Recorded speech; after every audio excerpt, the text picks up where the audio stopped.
بسم الله الرحمن الرحيم. سبحان الذي يسري بعبده ليلا من المسجد الحرام إلى المسجد الأقصى الذي باركنا حوله لنريه من آياتنا إنه هو السميع البصير. وآتينا موسى الكتاب وجعلناه هدى لبني إسرائيل ألا يتخذوا من دونه وكيلا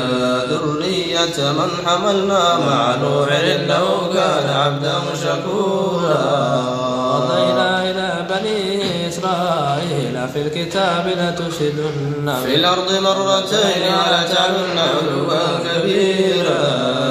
فإذا جاء وعد أولاهما بعثنا عليكم عبادا لنا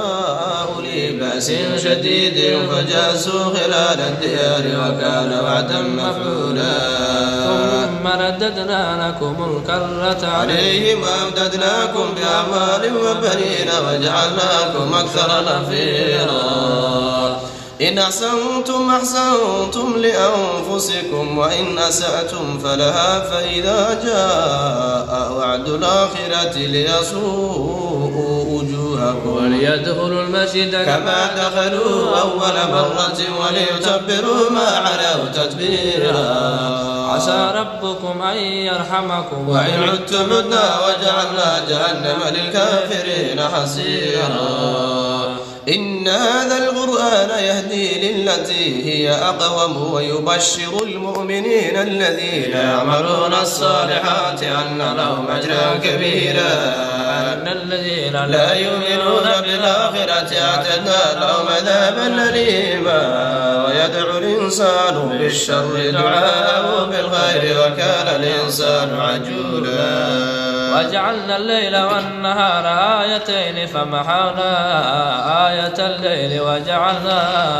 آية النهار مبصرة لتبتغوا فضلا من ربكم ولتعلموا عدد السنين والحساب وكل شيء فصلناه تفصيلا.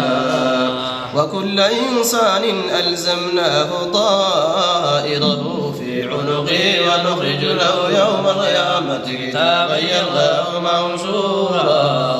اقرأ كتابك كفى بنفسك اليوم عليك حسيبا. من اهتدى فإنما يهتدي لنفسه ومن ضل فإنما يضل عليها ولا تزر وازرة وزر أخرى وما كنا معذبين حتى نبعث رسولا. إذا أردنا أن نهلك قرية أمرنا مترفيها ففسقوا فيها فحق عليها القول فدمرناها تدميرا. وكم أهلكنا من القرون من بعد نوح وكفى بربك بذنوب عباده خبيرا بصيرا. من كان يريد العاجلة عجلنا له فيها ما نشاء لمن نريد ثم جعلنا له جهنم يصلاها مذموما مدحورا. ومن أراد الآخرة وسعى لها سعيها وهو مؤمن فأولئك كان سعيهم مشكورا. كلا نمد هؤلاء وهؤلاء من عطاء ربك وما كان عطاء ربك محذورا. انظر كيف فضلنا بعضهم على بعض وللآخرة أكبر درجات وأكبر تفضيلا. لا تجعل مع الله إلها آخر فتقعد مذموما مخذولا. وقضى ربك ألا تعبدوا إلا إياه وبالوالدين إحسانا إما يبلغن عندك الكبر أحدهما أو كلاهما فلا تقل لهما أف ولا تنهرهما وقل لهما قولا كريما. واخفض لهما جناح الذل من الرحمة وقل رب ارحمهما كما ربياني صغيرا. ربكم أعلم بما في نفوسكم إن تكونوا صالحين فإنه كان للأوابين غفورا. آت ذا القربى حقه والمسكين وابن السبيل ولا تبذر تبذيرا. إن المبذرين كانوا إخوان الشياطين وكان الشيطان لربه كفورا. إما ترضن عنه ابتغاء رحمة من ربك ترجوها فقل لهم قولا ميسورا ولا تجعل يدك مغلولة إلى عنقك ولا تبسطها كل البسط فتقعد ملوما محسورا إن ربك يبسط الرزق لمن يشاء ويقدر إنه كان بعباده خبيرا بصيرا ولا تقتلوا أولادكم خشية إملاق نحن نرزقهم وإياكم إن قتلهم كان خطأ كبيرا ولا تقربوا الزنا إنه كان فاحشة وساء سبيلا ولا تقتلوا النفس التي حرم الله إلا بالحق ومن قتل مظلوما فقد جعلنا لوليه سلطانا فلا يسرف في القتل إنه كان منصورا ولا تقربوا مال اليتيم إلا بالتي هي أحسن حتى يبلغ أشده وأوفوا بالعهد إن العهد كان مسؤولا وأوفوا الكيل إذا كلتم وزنوا بالقسطاس المستقيم ذلك خير وأحسن تأويلا ولا تقف ما ليس لك به علم إن السمع والبصر والفؤاد كل أولئك كان عنه مسؤولا ولا تمشي في الأرض مرحا إنك لن تخرق الأرض ولن تبلغ الجبال طولا كل ذلك كان سيئة عند ربك مكروها ذلك مما أوحى إليك ربك من الحكمة ولا تجعل مع الله إلها آخر فتلقى في جهنم ملوما مدحورا أفأصفاكم ربكم بالبنين فاتخذ من الملائكة إناثا إنكم لتقولون قولا عظيما ولقد صرفنا في هذا القرآن ليذكروا وما يزيدهم إلا نفورا قل لو كان معه آلهة كما يقولون إذا لابتغوا إلى ذي العرش سبيلا سبحانه وتعالى عما يقولون علوا كبيرا تسبح له السماوات السبع والأرض ومن فيهن وإن من شيء إلا يسبح بحمده ولكن لا تفقهون تسبيحهم إنه كان حليما غفورا وإذا قرأت القرآن جعلنا بينك وبين الذين لا يؤمنون بالآخرة حجابا مستورا وجعلنا على قلوبهم أكنة أن يفقهوا وفي آذانهم وقرا وإذا ذكرت ربك في القرآن ولوا على أدبارهم نفورا نحن أعلم بما يستمعون به إذ يستمعون إليك وإذ نجوى إذ يقول الظالمون إن تتبعون إلا رجلا مسحورا انظر كيف ضربوا لك الأمثال فضلوا فلا يستطيعون سبيلا وقالوا إذا كنا عظاما ورفاتا إنا لمبعوثون خلقا جديدا كونوا حجارة أو حديدا أو خلقا مما يكبر في صدوركم فسيقولون من يعيدنا قل الذي فطركم أول مرة وسينغضون إليك رؤوسهم ويقولون متى هو قل عسى أن يكون قريبا يوم يدعوكم فتستجيبون بحمده وتظنون إن لبثتم إلا قليلا وقل لعبادي يقولوا التي هي أحسن إن الشيطان ينزغ بينهم إن الشيطان كان للإنسان عدوا مبينا ربكم أعلم بكم إن يشاء يرحمكم أو إن يشاء يعذبكم وما أرسلناك عليهم وكيلا وربك أعلم بمن في السماوات والأرض ولقد فضلنا بعض النبيين على بعض وآتينا داود زبورا قل ادعوا الذين زعمتم من دونه فلا يملكون كشف الضر عنكم ولا تحويلا أولئك الذين يدعون يبتغون إلى ربهم الوسيلة أيهم أقرب ويرجون رحمته ويخافون عذابه إن عذاب ربك كان محذورا وإن من قرية إلا نحن مهلكوها قبل يوم القيامة أو نعذبها عذابا شديدا كان ذلك في الكتاب مسطورا وما منعنا أن نرسل بالآيات إلا أن كذب بها الأولون وآتينا ثمود الناقة مبصرة وظلموا بها وما نرسل بالآيات إلا تخويفا وإذ قلنا لك إن إن ربك أحاط بالناس وما جعلنا الرؤيا التي يريناك إلا فتنة للناس والشجرة الملعونة في القرآن ونخوفهم فما يزيدهم إلا طغيانا كبيرا. وإذ قلنا للملائكة اسجدوا لآدم فسجدوا إلا إبليس قال أسجد لمن خلقت طينا. قال أرأيتك هذا الذي كرمت علي لئن أخرتني إلى يوم القيامة لأحتركن ذريته إلا قليلا. قال اذهب فمن تبعك منهم فإن جهنم جزاؤكم جزاء موفورا. واستفزز من استطعت منهم بصوتك وأجلب عليهم بخيلك ورجلك وشاركهم في الأموال والأولاد وعدهم وما يعدهم الشيطان إلا غرورا. إن عبادي ليس لك عليهم سلطان وكفى بربك وكيلا. ربكم الذي يجزي لكم الفلك في البحر لتبتغوا من فضله إنه كان بكم رحيما. وإذا مسكم الضر في البحر ضل من تدعون إلا إياه فلما نجاكم من البر أعرضتم وكان الإنسان كفورا. أفأمنتم أن نخسف بكم جانب البر أو نرسل عليكم حاصبا ثم لا تجدوا لكم وكيلا. أم أمنتم أن نعيدكم فيه تارة أخرى فنرسل عليكم غاصفا من الريح فنغرقكم بما كفرتم ثم لا تجدوا لكم علينا به تبيعا. ولقد كرمنا بني آدم وحملناهم في البر والبحر ورزقناهم من الطيبات وفضلناهم على كثير ممن خلقنا تفضيلا. يوم ندعو كل أناس بإمامهم فمن أوتي كتابه بيمينه فأولئك يقرؤون كتابهم ولا يظلمون فتيلا. ومن كان في هذه أعمى فهو في الآخرة أعمى وأضل سبيلا. وإن كادوا ليفتنونك عن الذي أوحينا إليك لتفتري علينا غيره وإذا لاتخذوك خليلا. ولولا أن ثبتناك لقد كدت تركن إليهم شيئا قليلا.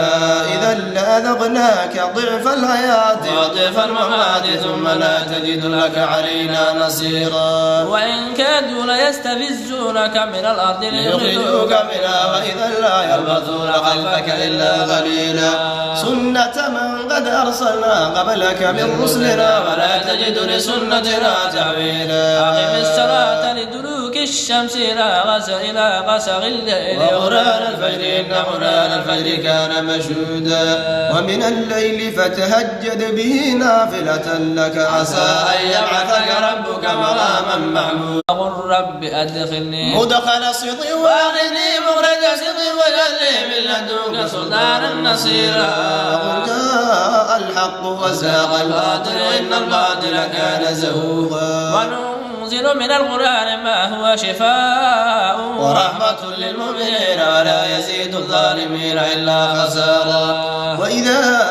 أنعمنا على الإنسان أعرض عنها بجانبه وإذا مسه الشر كان يئوسا. كل يعمل على شاكلته فربكم أعلم بمن هو أهدى سبيلا. ويسألونك عن الروح قل الروح من أمر ربي وما أوتيتم من العلم إلا قليلا. ولئن شئنا لنذهبن بالذي أوحينا إليك ثم لا تجد لك به علينا وكيلا.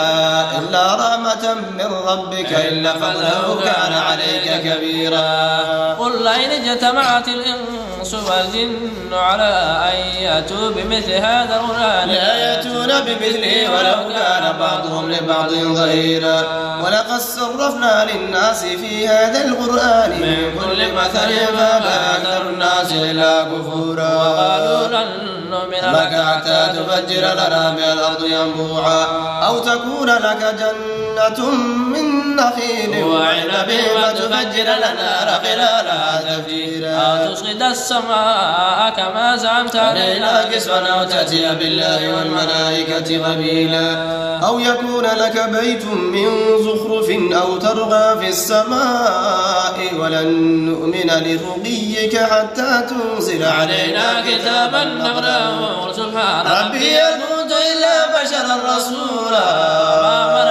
وما منع الناس أن يؤمنوا إذ جاءهم الهدى إلا قالوا أبعث الله بشرا رسولا قل لو كان في الأرض ملائكة يمشون مطمئنين لنزلنا عليهم من السماء ملكا رسولا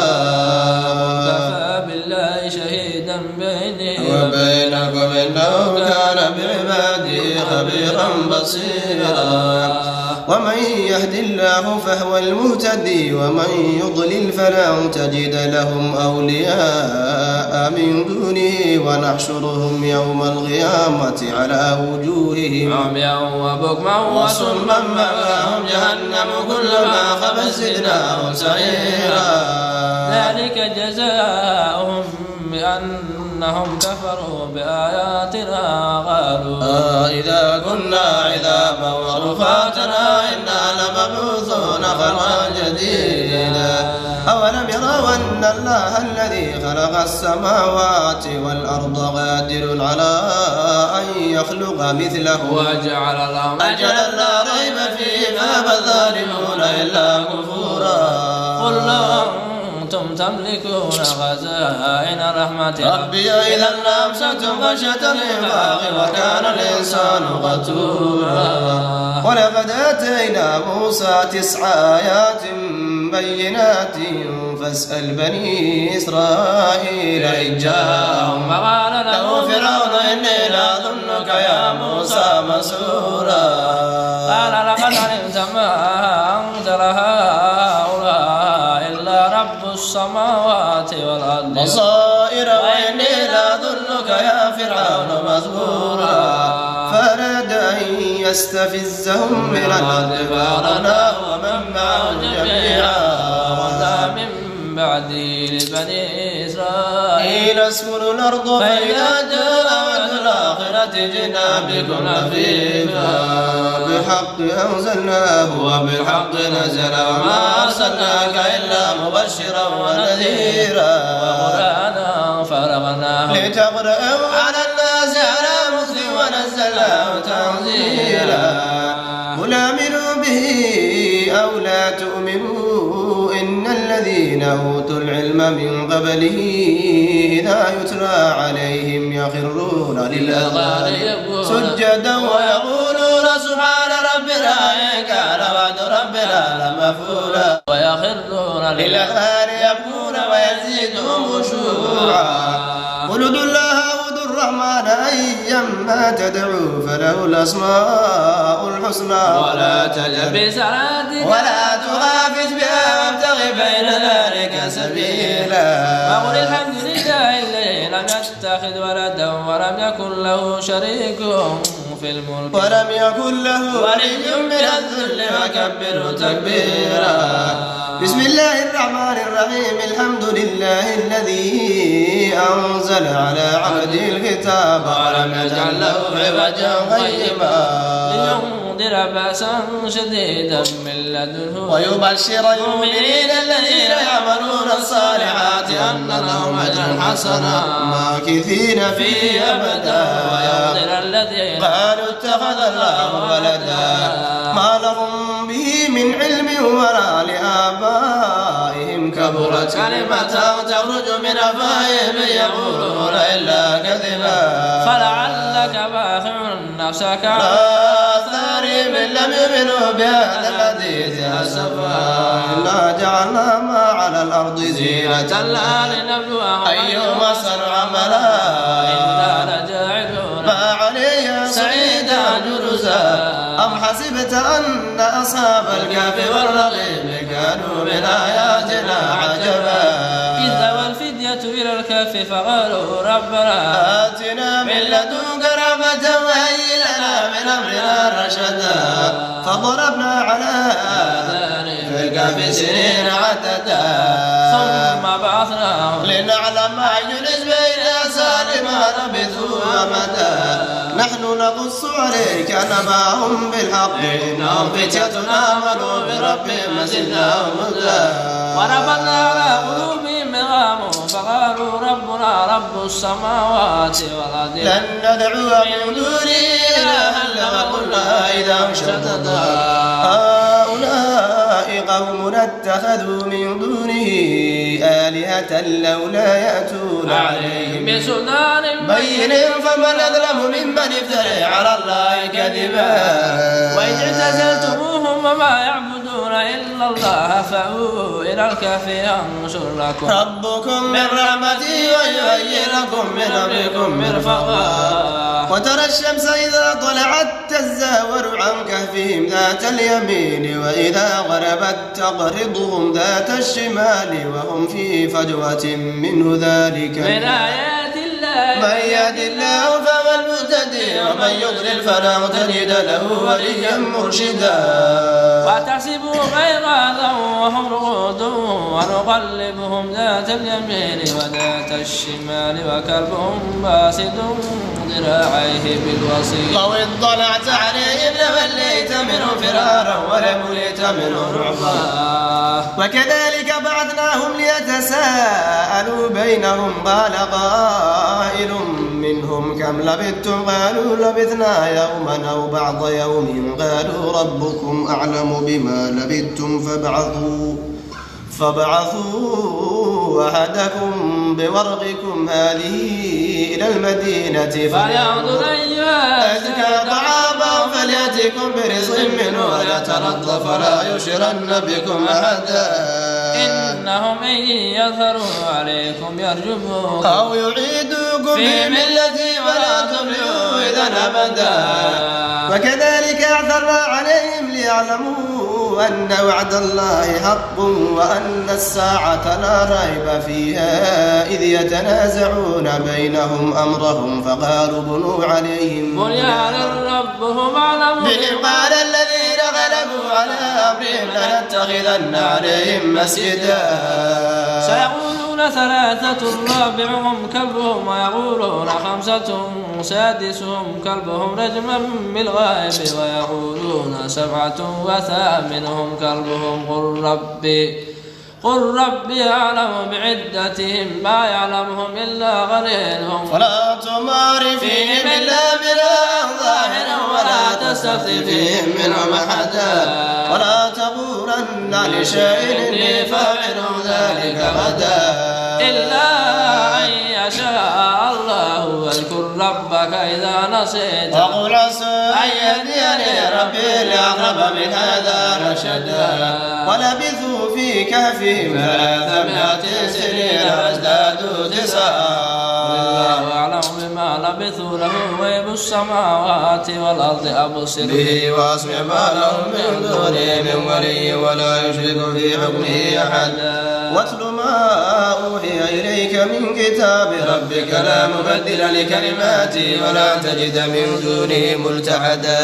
واصبر نفسك مع الذين يدعون ربهم بالغداة والعشي يريدون وجهه ولا تعد عيناك عنهم تريد زينة الحياة الدنيا ولا تطع من أغفلنا قلبه عن ذكرنا واتبع هواه وكان أمره فرطا وقل الحق من ربكم فمن شاء فليؤمن ومن شاء فليكفر إنا أعتدنا للظالمين نارا أحاط بهم سرادقها وإن يستغيثوا يغاثوا بماء كالمهل يشل الجوابس شراب وساءت مرتفقا إن الذين آمنوا وعملوا الصالحات إنا لا نضيع أجر من أحسن عملا أولئك لهم جنات عدن تجري من تحتهم الأنهار يحلون فيها من أساور من ذهب ويلبسون ثيابا خضرا من سندس واستبرق متكئين فيها على الأرائك نعم الثواب وحسنت مرتفقا واضرب لهم مثل الرجلين جعلنا لأحدهما جنتين من أعناب وحفظناهما بنخل وجعلنا بينهما زرعا كلتا الجنتين آتت أكلها ولم تظلم منه شيئا وفجرنا خلالهما نهرا وكان له ثمر فقال لصاحبه وهو يحاوره ولا يكثر منك مالا وأعز نفرا ودخل جنته وهو ظالم لنفسه قال ما أظن أن تبيد هذه أبدا وما أظن الساعة قائمة ولئن رددت إلى ربي لأجدن خيرا منها منقلبا قال له صاحبه وهو يحاوره وكفرت بالذي خلقك من تراب ثم من نطفة ثم سواك رجلا لكن هو الله ربي ولا أشرك بربي أحدا ولولا إذ دخلت جنتك قلت ما شاء الله لا قوة إلا بالله إن ترني أنا أقل منك مالا وولدا فعسى ربي أن يؤتيني خيرا من جنتك ويرسل عليها حسبانا من السماء فتصبح سيدا زلقا أو يصبح ماؤها غورا فلن تستطيع له طلبا وأحيط بثمره فأصبح يغلب كفيه على ما أنفق فيها وهي خاوية على عروشها ويقول يا ليتني لم أشرك بربي أحدا ولم تكن له فئة ينصرونه من دون الله وما كان منتصرا ذلك الولاية لله الحق وخير ثوابا وخير عقبا واضرب لهم مثل الحياة الدنيا كماء أنزلناه من السماء فاختلط به نبات الأرض فأصبح شيما تذرون رياح وكان الله على كل شيء مقتدرا المال والبنون زينة الحياة الدنيا والباقيات الصالحات خير عند ربك ثوابا وخير أملا ويوم تسير الجبال وترى الأرض بارزة وحشرناهم فلم نغادر منهم أحدا وعرضوا على ربك صفا لقد جئتمونا كما خلقناكم أول مرة بل زعمتم أن لن نجعل لكم موعدا ووضع الكتاب فترى المجرمين مشفقين مما فيه ويقولون يا ويلتنا ما لهذا الكتاب لا يغادر صغيرة ولا كبيرة إلا أحصاها ووجدوا ما عملوا حاضرا ولا يظلم ربك أحدا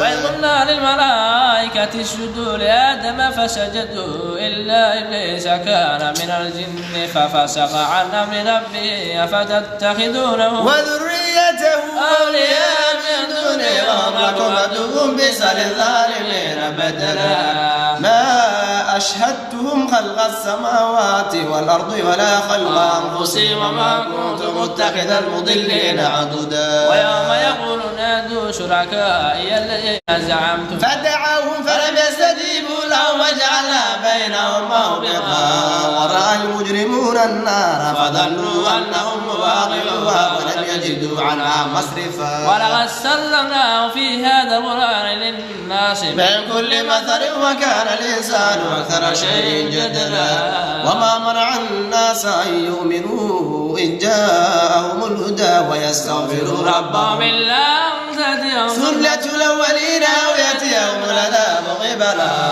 وما نرسل المرسلين إلا مبشرين ومنذرين ويجادل الذين كفروا بالباطل ليدحضوا بالحق واتخذوا آياتي وما أنذروا هزوا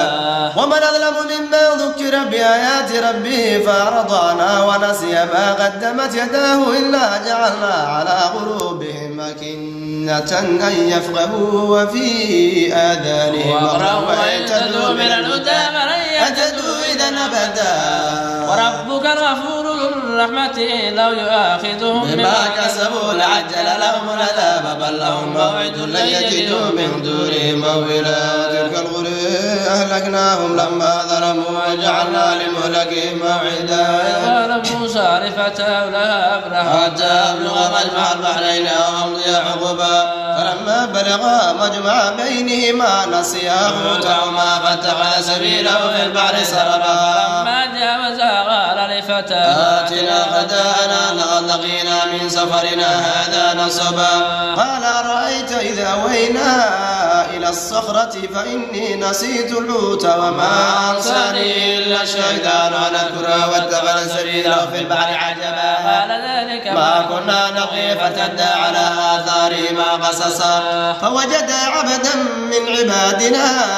آتيناه رحمة من عندنا وعلمناه من لدنا علما قال له موسى موسى ألا أتبعك على أن تعلمني مما علمت رشد قال إنك لا تستطيع معي صبرا كيف تصبر على ما لم تحط به خبرا قال ستجدني إن شاء الله صابرا ولا أعصي لك أمرا قال فإن اتبعتني فلا تسألني عن شيء حتى أحدث لك منه ذكرا فانطلقا حتى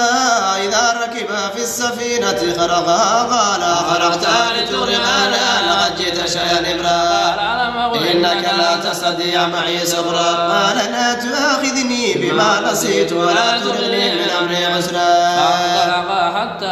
إذا لقيا غلاما فقتله قال قتلت نفسا زاكية بغير نفس